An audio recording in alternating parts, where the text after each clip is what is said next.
It was 3:17 in the morning on a Tuesday in November when Steph Curry's phone rang with the kind of urgency that immediately signals something is deeply wrong. The sound cut through the silence of his Atherton home like a cry for help that would forever change how he understood his closest friend and teammate. When Steph saw Klay Thompson's name on the screen, his first thought was of injury or emergency. What he heard when he answered was something far more profound and heartbreaking. The sound of one of the strongest people he knew completely falling apart. "Steph," came Clay's voice, broken by sobs that seemed to come from a place deeper than physical pain. "I can't do this anymore. I can't. I can't pretend I'm okay when everything inside me is falling apart." Those words, "I can't do this anymore," would echo in Steph's mind for weeks afterward, not because they represented giving up, but because they represented the first time in 15 years of friendship that Klay Thompson had allowed anyone to see him completely vulnerable. You can perceive that there are moments in life when the people we think we know best reveal depths of struggle that shock us into understanding how little we truly see of the battles others fight in silence. To fully comprehend why Klay Thompson's desperate call to Steph Curry would destroy everyone who heard about it, why it would fundamentally change how the Warriors organization, the NBA, and millions of fans understood mental health in professional sports, we need to go back to the months of silent suffering that led to that moment of complete emotional breakdown.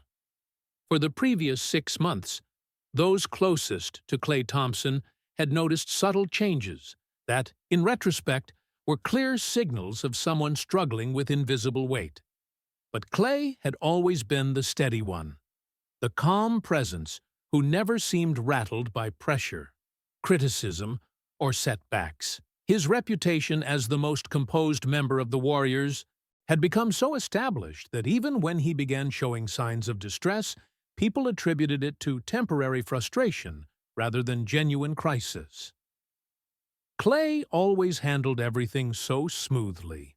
Robert Kim, the Warriors' player development coordinator, would later reflect, "When someone has been your rock for so long, you don't immediately recognize when they're the one who needs support." The first sign had been Klay's increasing isolation during team functions. Jennifer Walsh, the Warriors' scientifique de sciences mental health coordinator, had noticed during training camp that Klay was participating in conversations less frequently, arriving exactly on time instead of early as was his habit, and leaving immediately after practice rather than staying for the casual interactions that had always been part of his routine. Athletes often develop coping mechanisms that involve routine and predictability, Jennifer would explain later. When someone starts changing patterns that have been consistent for years, it can indicate internal struggle. But those changes are often subtle enough that they're overlooked until they become more dramatic. The sound of a phone ringing at 3 in the morning carries a weight that immediately communicates emergency. But the particular quality of desperation in Klay's voice that night revealed that this crisis had been building for much longer than anyone had realized. What's most heartbreaking is how people who appear strongest on the outside often carry the heaviest burdens in private, developing such effective masks of composure that even those who love them most don't recognize when they're drowning until they finally cry out for help. During the months leading up to that call, Klay had been battling something that went far beyond basketball performance or public expectations. Michelle Carter, a sports psychologist who had worked with several Warriors players over the years, would later identify Klay's struggle as a complex combination of perfectionism, imposter syndrome, and what she termed success-induced anxiety, the paradoxical stress that can develop when external achievement doesn't align with internal self-worth. Klay had spent years being viewed as the perfect teammate and the ideal professional, Michelle observed.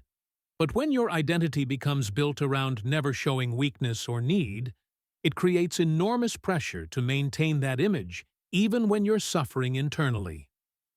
The specific triggers for Klay's crisis were multiple and interconnected. He had been dealing with persistent concerns about his long-term health after multiple serious injuries, questions about his evolving role as he aged, and deeper existential concerns about purpose and fulfillment that can affect athletes as they begin contemplating life beyond their sport. But perhaps most significantly, Klay had been carrying guilt about his previous injuries affecting the team, combined with pressure to prove he was still the same player he had been before those setbacks. The weight of expectation, both external and self-imposed, had gradually eroded his mental resilience to the point where normal daily challenges felt overwhelming. People saw Klay as mentally tough because he didn't show emotion publicly, Robert Kim noted. But what we learned is that emotional regulation and emotional suppression are very different things. Klay had become so skilled at suppressing difficult feelings that he lost touch with how to process them healthily. You can perceive that sometimes the qualities we most admire in people, their composure, reliability, strength, can become prisons that prevent them from seeking help when they need it most. During the summer before that November phone call, several people close to Klay had noticed changes that seemed concerning in retrospect. His family members mentioned that he seemed more distant during visits. Teammates observed that his usually quick wit and dry humor had become less frequent. Even his shooting routines, which had been religiously consistent for years, had begun showing minor variations that suggested internal distraction. Looking back, Steph would later say, there were signs that Klay was struggling, but they were so subtle, and he was so good at redirecting conversations away from himself that I didn't put together what was really happening. The evening before the phone call, Klay had attended a team dinner that, to outside observers, seemed completely normal. He participated in conversations, laughed at appropriate moments, and gave no obvious indication that he was hours away from an emotional breakdown. But Jennifer Walsh, who had been trained to observe subtle behavioral indicators, noticed something in Klay's demeanor that concerned her. There was a quality to Klay's interactions that night that seemed performative rather than genuine, Jennifer remembered. He was going through the motions of social engagement, but there was an emptiness behind his responses that suggested he was operating on autopilot rather than authentic connection. After the dinner, Klay had returned to his apartment and spent several hours in what he would later describe as the longest, darkest mental space he had ever experienced. The combination of emotional exhaustion from maintaining his public persona, overwhelming anxiety about his future, and a crushing sense of loneliness despite being surrounded by people who cared about him, had reached a breaking point. How is it possible that someone can feel most alone when surrounded by teammates, friends, and fans who genuinely love and support them, simply because they've never learned to communicate their deepest fears and vulnerabilities? The specific moment that triggered Klay's call to Steph came around 2:30 that morning, when he found himself crying in his kitchen over what seemed like a trivial frustration, but represented the final straw in months of accumulated emotional pressure. The realization that he couldn't stop crying, couldn't regain his usual composure, and couldn't imagine facing another day of pretending everything was fine, had terrified him into recognizing that he needed immediate help. I had always been the person who handled things internally, Klay would later explain. But that night, I realized that handling things internally had become not handling things at all. I was just storing pain until I ran out of space for it. The decision to call Steph hadn't been calculated or planned. It had been pure instinct, a drowning person reaching for the closest lifeline. Klay had scrolled through his contacts, seeing names of family members, teammates, and friends, but had stopped at Steph's name because some part of him understood that Steph would respond with immediate support rather than judgment or questions he wasn't ready to answer.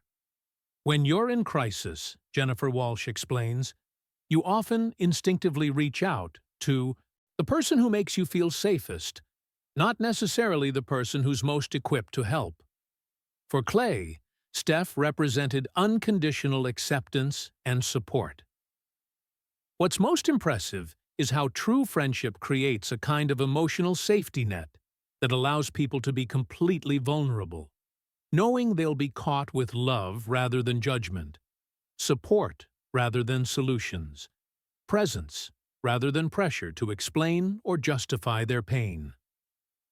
The phone had rung twice before Steph answered, and even in those few seconds, Klay had almost hung up multiple times, his finger hovering over the end call button as waves of shame and fear about revealing his vulnerability battled with desperate need for connection and support.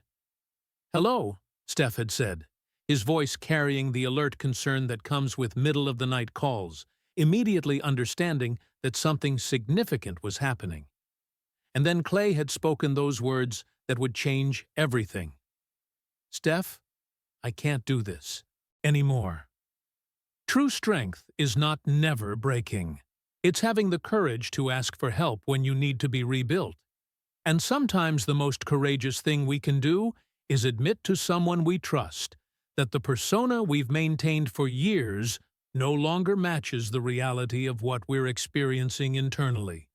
The conversation that followed would last for 2 hours and 17 minutes, during which Steph would hear details about his best friend's internal struggles that would make him realize how much pain Klay had been carrying alone.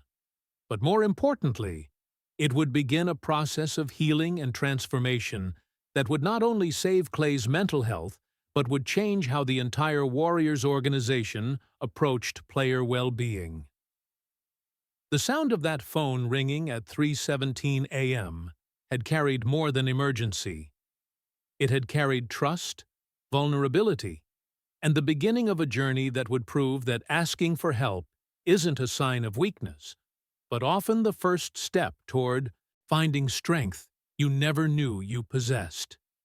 As Steph listened to his friend's pain with complete attention and unconditional love, neither of them knew that this moment of crisis would ultimately become a turning point not just for Klay, but for countless others who would be inspired by his courage to seek help when they needed it most.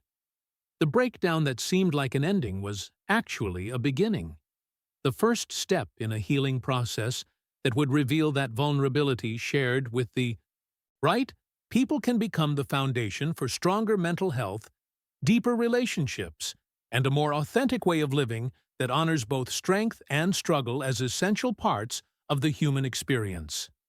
What happened next would show the world that some of the most important victories in sports have nothing to do with games won or records broken, but with lives saved through the simple act of one person saying, "I can't do this anymore," and another person responding, "You don't have to do it alone." In the months leading up to that desperate 3 a.m. phone call, Klay Thompson had been living what Michelle Carter would later describe as a double life, maintaining his public persona as the composed, reliable warrior while privately battling an escalating mental health crisis that he felt powerless to address or even acknowledge. The signs had been there, scattered across conversations, behaviors, and moments that those who loved him had noticed but hadn't connected into the larger picture of someone slowly drowning in plain sight. Jennifer Walsh had been working with professional athletes for over a decade, and she had learned to recognize the subtle indicators that distinguished temporary stress from deeper psychological distress. During Warriors training camp in September, she had begun documenting small changes in Klay's behavior that, individually, seemed insignificant, but collectively painted a concerning pattern. Klay started arriving exactly on time instead of 15 minutes early, which had been his routine for years.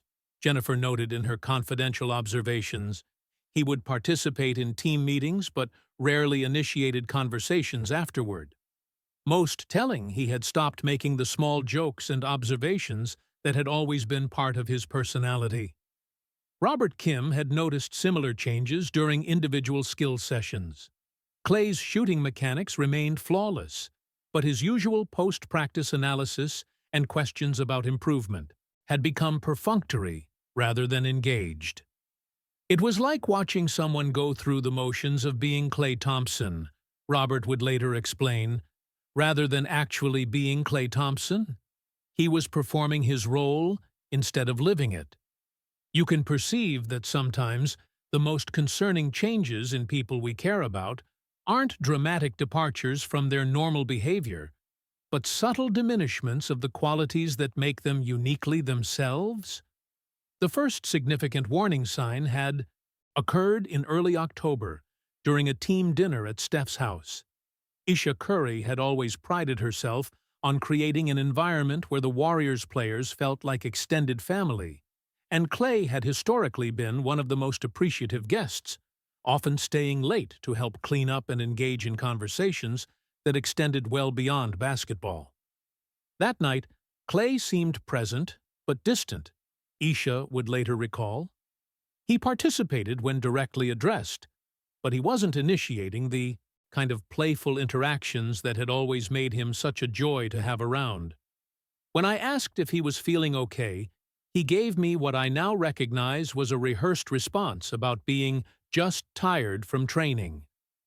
What Isha didn't know was that Klay had spent the drive to their house giving himself what he privately called a performance prep talk, mentally rehearsing how to appear normal and engaged while internally feeling completely disconnected from everything around him. I had developed this script of responses, Klay would later explain to his therapist. Someone asks how I'm doing. I say great, just focused on the season. Someone mentions my shooting. I make a joke about muscle memory. I had become an actor playing myself, and I was exhausted from the performance. Michelle Carter explains this phenomenon as social masking, a common coping mechanism where individuals experiencing depression or anxiety become highly skilled at mimicking their previous personality in social situations, often fooling even close friends and family members. The energy required to maintain a social mask is enormous, Michelle notes. It's like running a marathon while pretending you're taking a casual walk. Eventually, that level of emotional labor becomes unsustainable. What's most heartbreaking is how people experiencing mental health crises often become their own harshest critics, interpreting their struggle to maintain their usual personality as personal failure rather than recognizing it as a signal that they need support and care. During late October, Klay had experienced what would later be identified as his first major cry for help, though it was so subtle that even he didn't fully recognize it as such at the time. After a particularly difficult practice where his shots weren't falling with their usual consistency, he had lingered in the gym long after his teammates left, shooting alone with an intensity that bordered on frantic. Jennifer Walsh had returned to retrieve something from her office and had observed Klay from the tunnel, noting in her journal, Kay stayed late, shooting with what looked like anger rather than focus.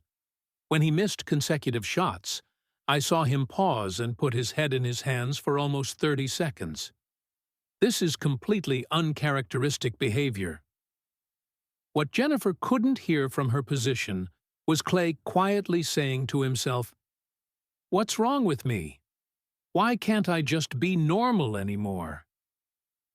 Words that represented his growing awareness that something fundamental had shifted in his mental state, but which he felt unable to share with anyone.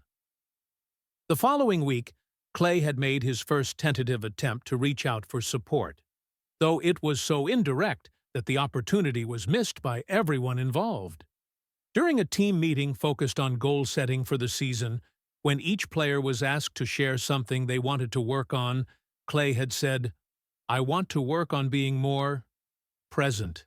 Like, really present, not just going through the motions. At the time, we all thought he was talking about basketball focus, Robert Kim reflected.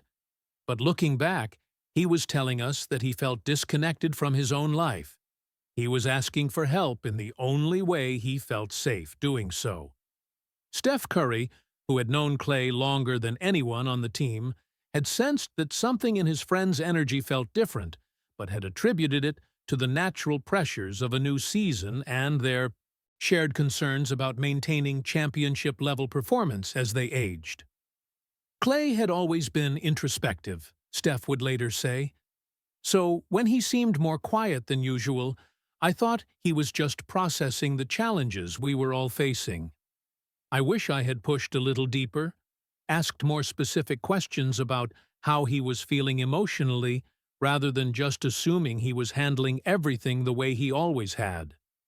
How is it possible that the people who love us most can be right next to us and still not see our pain, especially when we've become experts at hiding it even from ourselves?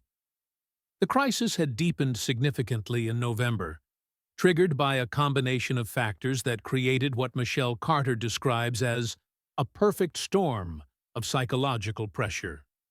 Klay had been dealing with persistent concerns about his long-term health following multiple serious injuries, questions about his evolving role as the team's dynamics shifted, and a growing sense that his identity was too narrowly tied to basketball performance.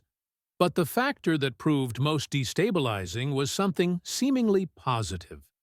The Warriors had been playing exceptionally well, and Klay's performance had been statistically excellent. However, instead of feeling satisfied, Klay found himself unable to enjoy or connect with his success.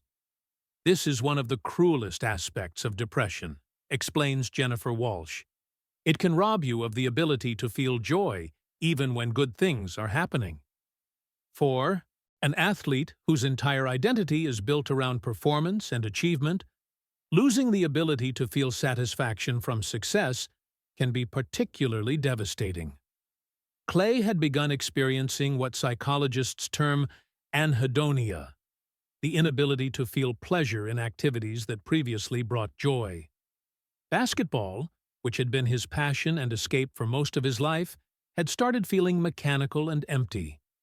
The cheers of crowds sounded distant, victories felt hollow, and even time spent with teammates felt like obligation rather than connection. I remember thinking that maybe I was just burned out, Klay would later explain. But it was deeper than that. It was like someone had turned down the volume on all my emotions, except anxiety and sadness.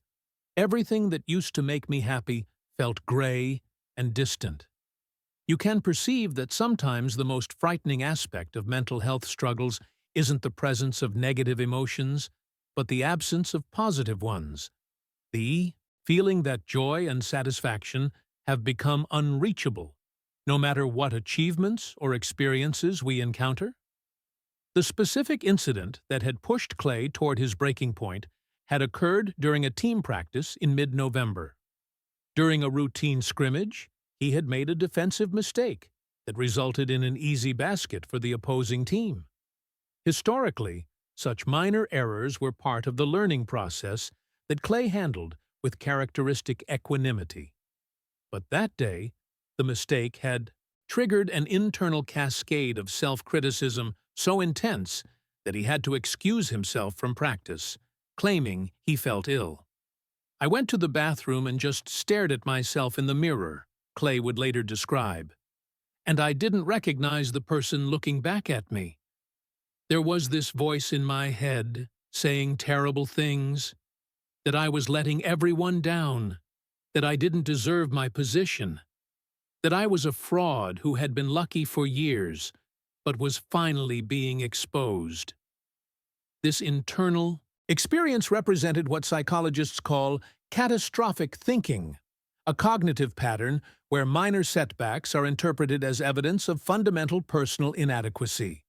For someone like Klay, whose self-worth had become intricately tied to consistent performance, this kind of thinking pattern can be particularly toxic. Michelle Carter notes, when someone's identity is primarily external, based on performance, achievement, or others' perceptions, they become extremely vulnerable to this kind of negative thought spiral because they have fewer internal resources for self-worth when external validation feels threatened. In the days following that practice, Klay had begun experiencing physical symptoms that accompany severe anxiety: difficulty sleeping, loss of appetite, and what he described as feeling like there was something heavy sitting on my chest all the time. He had started declining social invitations, including his traditional post-practice meals with teammates, claiming he needed to focus on extra preparation. What's most tragic is how mental health struggles can create isolation precisely when connection and support are most needed, as shame and fear of judgment drive people away from the relationships that could provide healing and hope. Jennifer Walsh had made several attempts to check in with Klay during this period, but his responses had been polite deflections that gave no indication of the severity of his internal experience. When she asked about his mood, he would redirect to basketball topics. When she inquired about his sleep or stress levels, he would minimize any concerns and change the subject.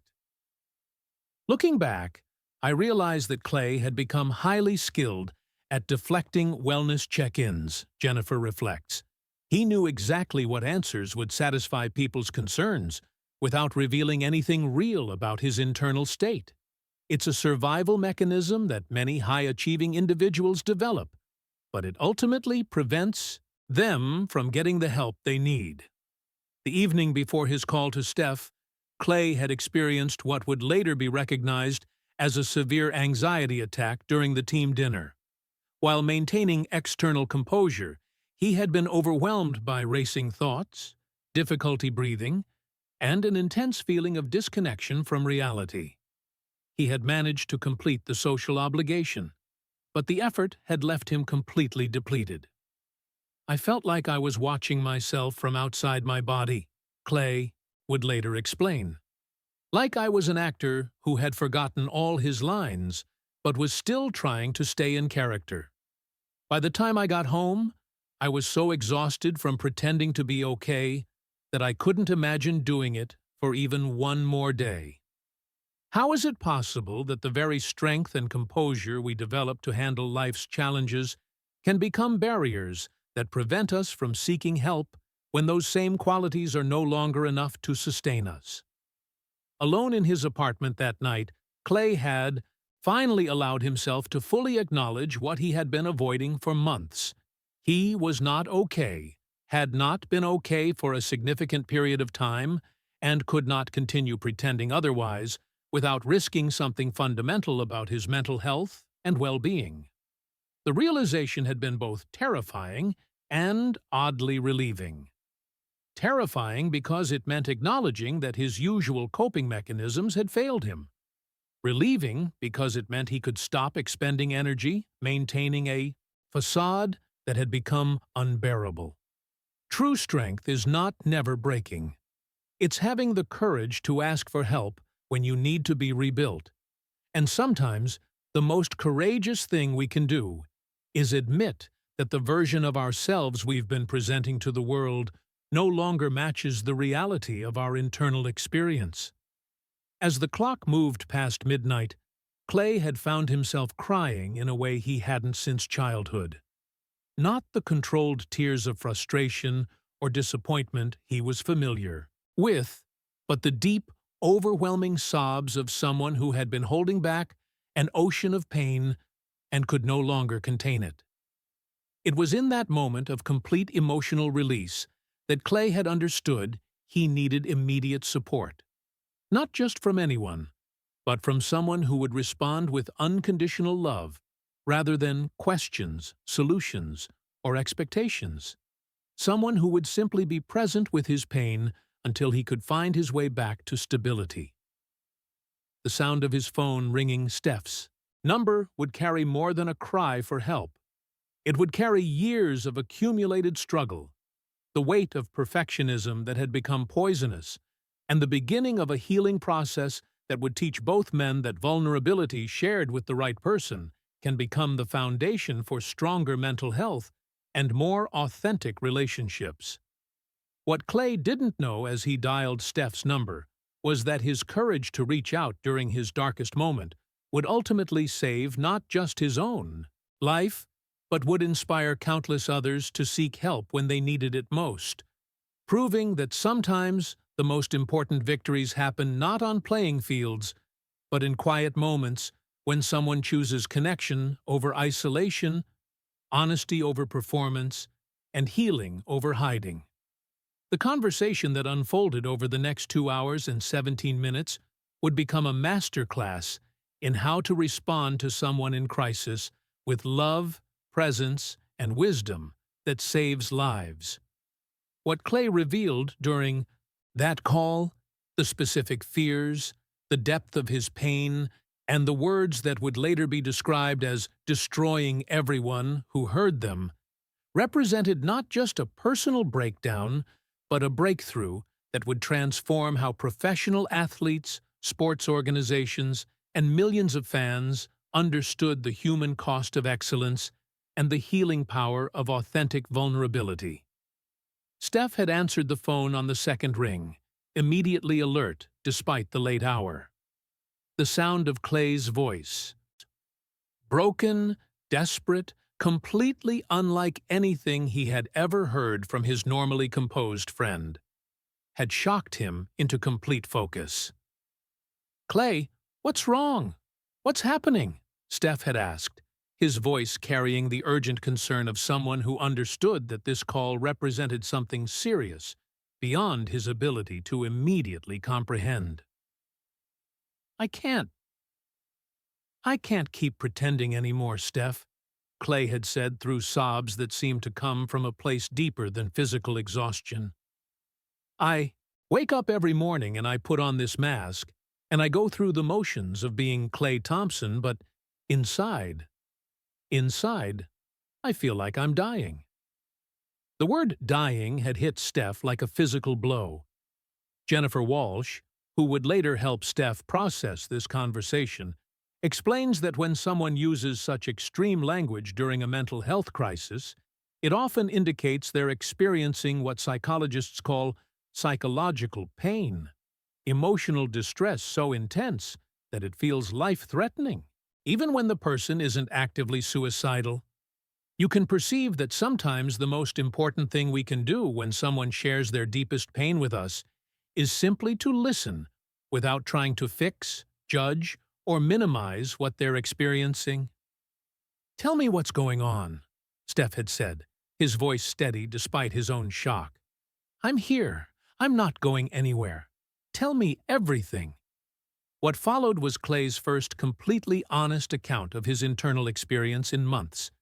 He described feeling like he was watching his life from outside his body, going through the motions of practices, games, and social interactions while feeling completely disconnected from everything that had once brought him joy.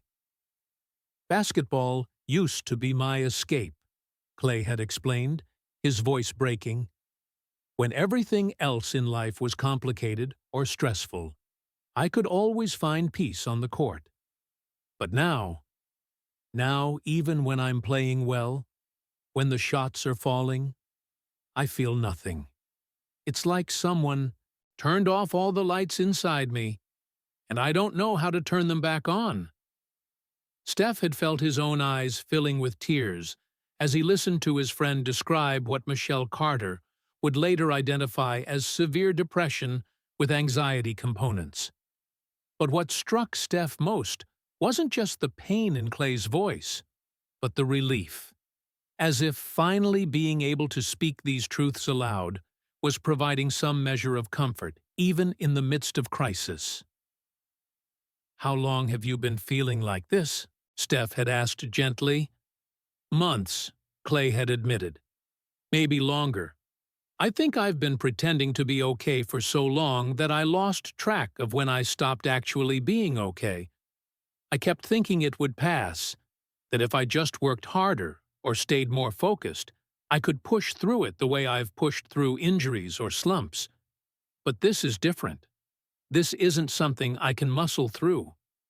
What's most heartbreaking is how people experiencing mental health crises often apply the same determination and self-reliance that served them in other areas of life, not understanding that emotional healing requires different tools and often cannot be achieved through willpower alone. The conversation had continued with Klay, revealing specific fears that had been consuming his mental energy for weeks. He talked about terror that his injuries had permanently changed not just his body, but his identity, worry that he was letting down teammates who depended on him, and a growing sense that his entire sense of self-worth had become unhealthily tied to basketball performance. "I don't know who I am when I'm not playing basketball perfectly," Klay had said. "And that scares me, because I know I can't play perfectly forever. I know I'm getting older, that my body won't always do what I want it to do. But if basketball is all I am, what happens when that's gone?" These existential concerns represented what psychologists call identity foreclosure, a phenomenon where individuals become so identified with one role or activity that they struggle to develop a broader sense of self. For professional athletes, this can create profound anxiety about aging, retirement, and life transitions. Steph had listened with growing understanding of how much pressure Klay had been placing on himself, not just to perform athletically, but to maintain an image of composure and reliability that had become a prison rather than a source of strength. "Klay," Steph had said, during a pause in his friend's revelations, "you know that you're so much more than basketball, right? You're one of the kindest, most thoughtful people I know. You're a son, a brother, a friend who has brought joy to countless people. Basketball is something you do brilliantly, but it's not who you are." The response to these words would later be described by Steph as the moment that destroyed him emotionally. Not because it was dramatic, but because it revealed the depth of Klay's disconnection from his own worth and value as a human being. "I know you believe that," Klay had said quietly, "but I don't feel it. I don't feel like I'm a good son because I'm always traveling or training. I don't feel like I'm a good friend because I've been pulling away from everyone. I don't feel like I bring joy to anyone because I can barely find any joy myself. It's like I'm living someone else's life, and I don't know how to get back to my own."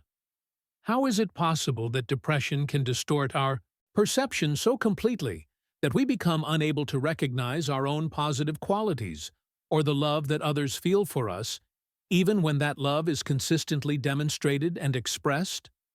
The conversation had shifted when Steph asked a question that would prove to be crucial. "Klay, have you thought about talking to someone professional about this? Someone who specializes in helping people work through these kinds of feelings?" Klay's response revealed another layer of his struggle: the shame and stigma he felt about needing mental health support, particularly as a professional athlete expected to demonstrate mental toughness. "I've thought about it," Klay had admitted, "but what if word gets out? What if people think I can't handle pressure? What if the organization decides I'm not reliable anymore? I've built my whole reputation on being steady, being the guy who doesn't get rattled. If people knew I was falling apart..." This fear represented one of the most significant barriers to mental health care among professional athletes: the concern that seeking help will be interpreted as weakness or liability rather than responsible self-care. Steph's response to this concern would later be cited by mental health professionals as an example of how to address stigma with both empathy and education. Klay, listen to me, Steph had said with firm gentleness. Getting help when you need it isn't weakness, it's intelligence, it's strength. Some of the strongest people I know have worked with therapists or counselors when they were going through difficult times. It doesn't mean you can't handle pressure. It means you're smart enough to use all available resources to take care of yourself.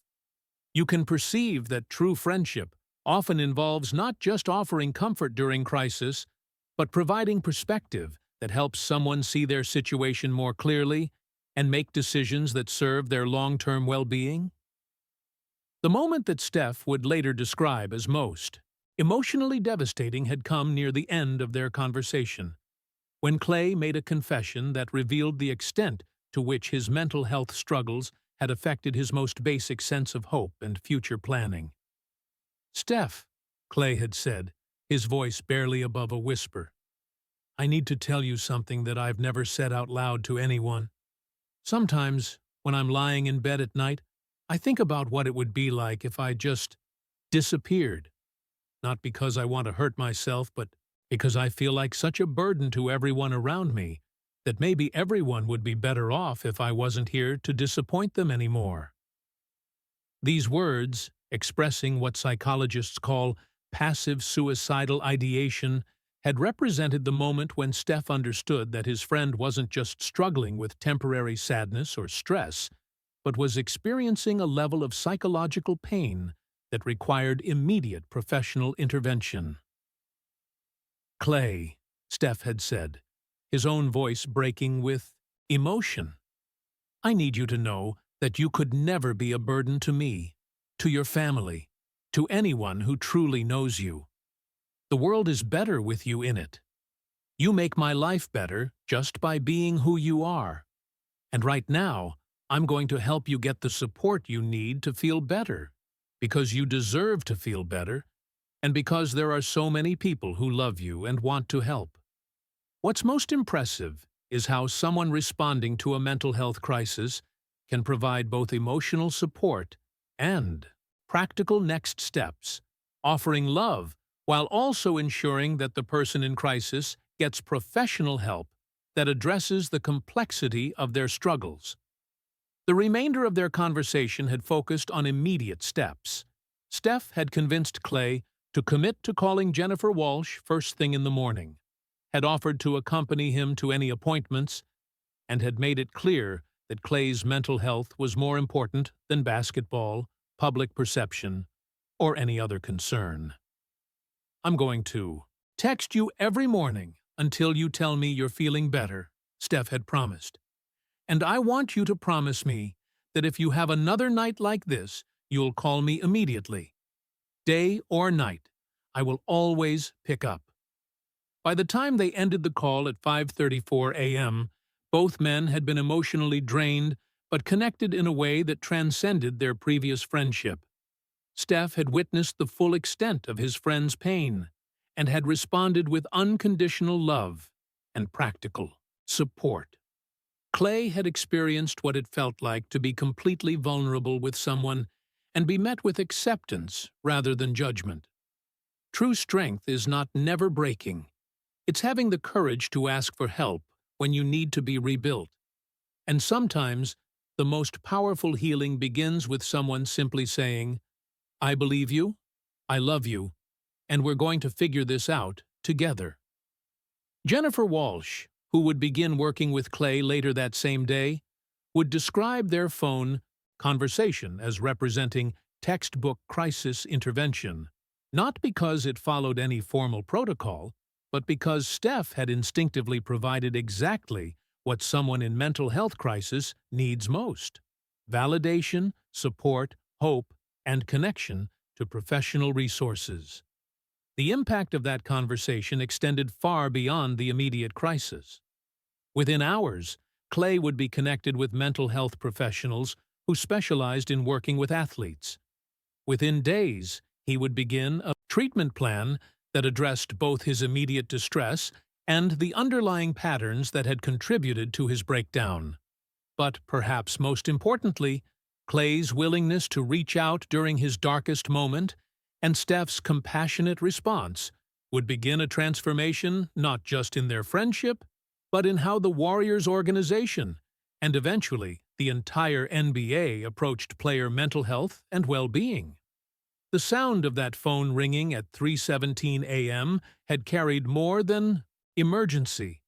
It had carried trust, love, and the beginning of a healing journey that would prove that vulnerability shared with the right people can become the foundation for not just individual recovery, but systemic change that helps countless others who struggle in silence.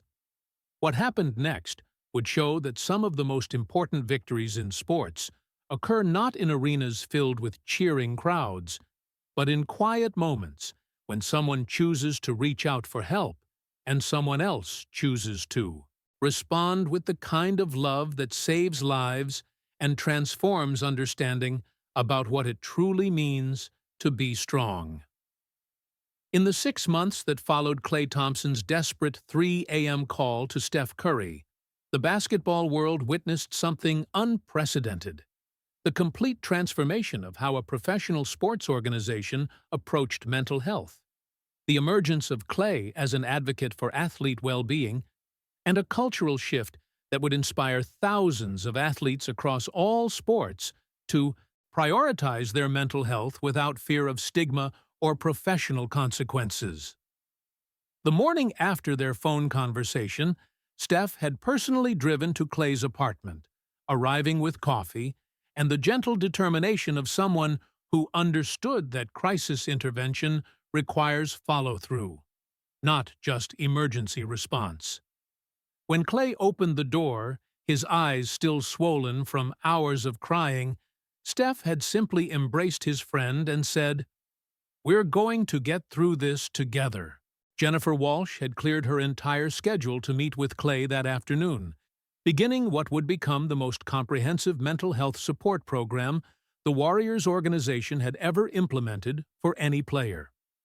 Her first goal wasn't to fix Klay's problems, but to help him understand that what he was experiencing was treatable, common among high-achieving individuals, and absolutely nothing to be ashamed of. "Klay, what you're going through has a name. It has treatments that work, and it doesn't define your worth as a person or your capabilities as an athlete," Jennifer had explained during their first session. "Depression and anxiety are medical conditions, just like a knee injury or a torn muscle. We wouldn't expect you to play through a physical injury without treatment, and we're not going to expect you to manage this emotional injury alone. You can perceive that sometimes the most healing thing we can offer someone in crisis is not solutions or advice, but the simple reassurance that their pain is valid, treatable, and temporary, that they are not broken, just human." Within 72 hours of Klay's call, the Warriors had assembled what Michelle Carter would later describe as a dream team of mental health professionals: a psychiatrist who specialized in treating athletes, a cognitive behavioral therapist with expertise in perfectionism and identity issues, and a mindfulness coach who could help Klay develop healthier coping mechanisms for stress and pressure. But perhaps most importantly, the organization had made a decision that would set a new standard for professional sports. They announced publicly that Klay would be taking a temporary leave from basketball to focus on his mental health, and that this decision was being fully supported and celebrated by the team. "Klay Thompson is one of the strongest people we know," Warriors general manager Bob Myers had said during a press conference. "His decision to prioritize his mental health demonstrates exactly the kind of courage and wisdom that makes him such an exceptional person and teammate. We're proud of him for seeking help, and we'll support him completely throughout his healing process." The public response to this announcement had been overwhelmingly positive, representing a dramatic shift from how mental health issues in professional sports had been handled historically. Instead of speculation or criticism, fans, media, and fellow athletes had responded with messages of support, shared experiences, and gratitude for Klay's openness about his struggles. Robert Kim, who had worked closely with Klay throughout his recovery process, observed, "What we witnessed was a complete reframing of strength in professional athletics. Instead of pretending invulnerability, Klay showed that real strength means recognizing when you need help and having the courage to seek it.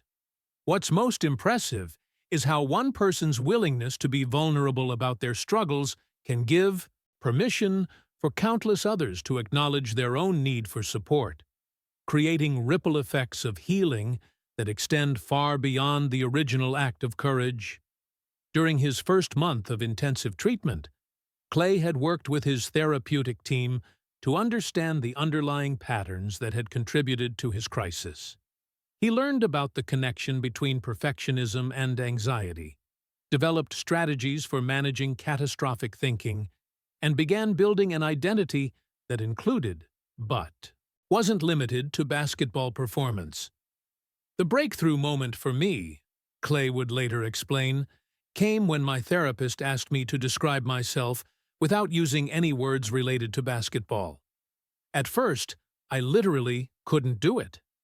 I had become so identified with being a basketball player that I had lost touch with all the other parts of who I am." Through cognitive behavioral therapy, Klay had begun recognizing and challenging the negative thought patterns that had been contributing to his depression. He learned to identify when his internal critic was being unreasonably harsh and developed skills for responding to setbacks with self-compassion rather than self-attack. Michelle Carter, who had consulted on Klay's treatment plan, explained, "Athletes often struggle with what we call conditional self-worth, the belief that they're only valuable when they're performing at peak levels. Recovery involves learning to separate self-worth from performance and developing a more stable, internal sense of value." The mindfulness training had been particularly transformative for Klay, teaching him techniques for staying present during anxiety-provoking situations and developing awareness of his emotional states before they became overwhelming. He had learned to recognize early warning signs of depression and had developed a toolkit of healthy coping strategies. You can perceive that healing from mental health struggles often involves not just addressing current symptoms, but learning entirely new ways of relating to yourself, your emotions, and your understanding of what makes life meaningful and worthwhile. By his third month of treatment, Klay had begun sharing his experience with teammates, initially in small groups and eventually with the entire Warriors organization. These conversations had led to the implementation of mandatory mental health education for all players, coaches, and staff, as well as the establishment of regular check-ins with mental health professionals as part of routine player care. "Klay's openness changed our entire culture," Steph reflected. "Players started talking about stress, anxiety, and emotional challenges as naturally as they discussed physical conditioning or injury prevention. It normalized mental health as part of overall athletic performance and life satisfaction." The transformation extended beyond the Warriors organization. Klay had begun receiving messages from athletes across all professional sports, sharing their own struggles with mental health and expressing gratitude for his willingness to speak openly about treatment and recovery. Kevin Love, who had previously been vocal about mental health advocacy in the NBA, reached out to collaborate with Klay on educational initiatives. What Klay did was show that seeking help isn't career suicide. It's career preservation, Kevin observed. He proved that athletes can be vulnerable, get treatment, and come back stronger than ever. 6 months after his initial crisis, Klay had made the decision to return to basketball, but with a completely transformed approach to both the game and his life. He had worked with sports psychologists to develop healthy boundaries around performance expectations, had established regular therapy as part of his routine self-care, and had become an advocate for mental health awareness within the NBA. Coming back to basketball felt like coming home to something I loved, rather than something I was obligated to do. Klay explained during his return announcement. Treatment didn't just help me manage my depression and anxiety, it helped me rediscover my joy for the game and for life in general. His first game back had been an emotional experience for everyone involved. The crowd had given him a standing ovation that lasted over 3 minutes, and his teammates had surrounded him with support that made clear how much his courage had meant to the entire organization. What's most moving is how recovery from mental health struggles can transform not just individual well-being, but can create communities of support and understanding that make everyone stronger, more compassionate, and more authentically connected. The impact of Klay's journey extended far beyond basketball. He had partnered with mental health organizations to develop educational programs for youth athletes, teaching them about emotional intelligence, stress management, and the importance of seeking help when struggling. These programs had been implemented in high schools and colleges across the country. Jennifer Walsh had documented the changes in the Warriors organization for a case study that would be used by other professional sports teams. What we learned is that supporting players' mental health isn't just ethically important, it's practically beneficial. Players who receive mental health support show improved performance, better team chemistry, and longer, more sustainable careers. Klay had also established ABD Foundation focused on mental health awareness and suicide prevention, particularly targeting young athletes who face intense pressure to maintain perfect performances and images. The foundation provided free counseling services, educational resources, and crisis intervention support. I want every young athlete to know what I wish I had known, Klay explained during the foundation's launch. That struggling doesn't make you weak, that getting help makes you smart, and that your worth as a person has nothing to do with your performance in sports. True strength is not never breaking. It's having the courage to ask for help when you need to be rebuilt. And sometimes the most powerful legacy we can leave is showing others that healing is possible, support is available, and there is always hope for a better tomorrow. 1 year after his crisis call to Steph, Klay had been invited to speak at a mental health conference attended by athletes, coaches, and sports medicine professionals from around the world. His presentation, titled "The Courage to Call for Help," had become one of the most requested talks in professional sports. That night when I called Steph, Klay had told the audience, I thought I was admitting defeat. What I didn't realize was that I was actually claiming victory. Victory over shame, over isolation, over the fear that asking for help would make me appear weak. That phone call saved my life. But more importantly, it taught me that vulnerability is strength. Connection is healing, and there's no problem so dark that it can't be illuminated by the right kind of support. The ripple effects continued expanding. The NBA had implemented league-wide mental health initiatives based partly on the Warriors model. Other professional sports leagues had followed suit. Mental health awareness had become integrated into athlete training programs from youth levels through professional ranks.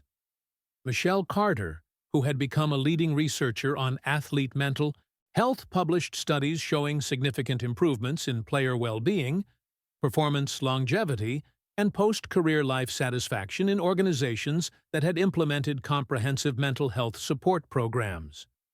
Klay's courage to seek help during his crisis created a template that has been replicated across professional sports, Michelle noted. His willingness to be vulnerable about his struggles gave permission for an entire culture to prioritize mental health without fear or shame. You can perceive that sometimes the most important thing we can do with our pain is to transform it into purpose, using our own healing journey to create pathways for others who are struggling to find hope, help, and recovery. 2 years after that transformative phone call, Klay and Steph had co-authored a book about mental health in professional sports, combining Klay's personal experience with Steph's perspective on supporting someone through crisis. The book had become required reading in sports psychology programs and had helped normalize conversations about mental health throughout athletic communities. Our friendship was already strong, Steph reflected, but going through that crisis together created a bond that's unbreakable. I learned as much about strength from watching Klay seek help as I ever learned from watching him make clutch shots. He showed me what real courage looks like. Klay had continued playing basketball at an elite level, but with a completely transformed relationship to the game and to his own self-worth. His performance had actually improved in many ways, as the anxiety and perfectionism that had been weighing him down were replaced by joy, presence, and a healthy perspective on winning and losing.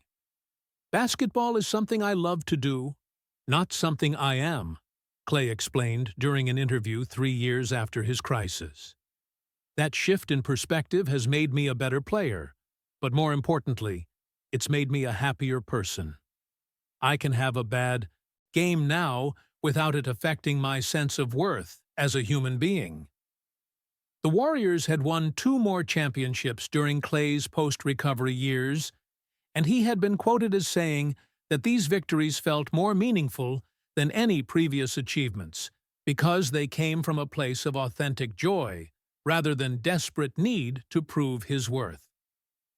Robert Kim, reflecting on the organizational transformation that had resulted from Klay's journey, observed, "We learned that taking care of our players' mental health isn't separate from helping them achieve athletic success. It's fundamental to it. Happy, mentally healthy athletes perform better, last longer, and contribute more to team chemistry." How is it possible that what initially appeared to be a breakdown could become the foundation for breakthrough, not just for one person, but for an entire culture that learned to value healing, authenticity, and mutual support as essential components of true strength? 5 years after that desperate 3 a.m. phone call, Klay Thompson had become one of the most respected voices in professional sports mental health advocacy. His foundation had provided support to thousands of young athletes, his educational programs had been implemented in hundreds of schools, and his example had inspired countless individuals to seek help during their own dark moments. The sound of that phone ringing at 3:17 a.m. had evolved from a cry of desperation into a symbol of hope. Proof that reaching out during our darkest moments can lead not just to personal healing, but to transformation that helps heal entire communities. Jennifer Walsh, who had been present for Klay's entire recovery journey, made an observation that captured the essence of his transformation. Klay didn't just recover from his mental health crisis, he used it to discover a deeper understanding of strength, purpose, and connection that made his life richer in every way.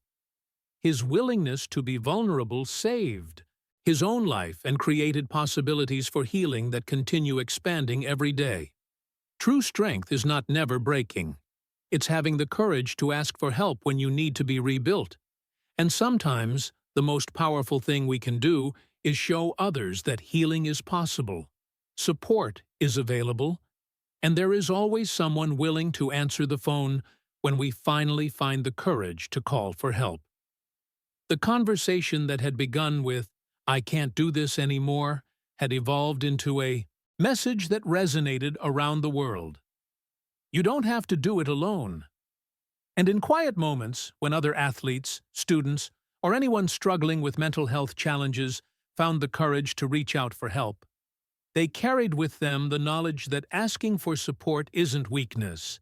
It's the first step toward a stronger, more authentic, and more joyful life. Klay Thompson's crisis had become his gift to the world. Proof that vulnerability shared with the right people can become the foundation for not just individual recovery, but cultural transformation that makes space for everyone to be human, to struggle, and to heal in communities of love and support that understand the true meaning of strength.